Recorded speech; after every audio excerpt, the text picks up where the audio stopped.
dito po sa outpost ng Amparo Village. Oh guys, ayan yung lipat namin na nakahubad. Si Buddy. Yan, si Angelica.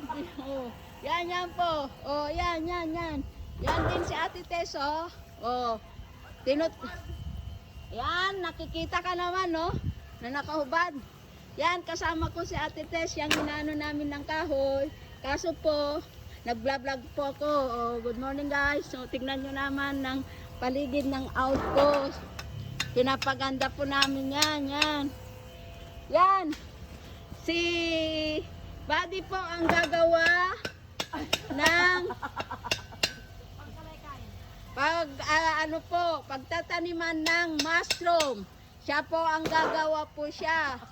Yan, inaayos po namin siya ang magtatanim ng mushroom para sa outpost ng BPAT po. Yan, si Ate Tess po tinutulungan. Yan, ebidensya po.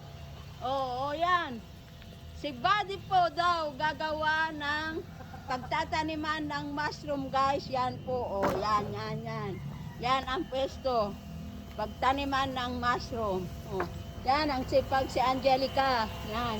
Si Buddy, oh, sira na naman yung kalakay niya. Yan. Sipag si Ate Tess. Oh. Tigil muna po, guys. Maggagawa na rin ako.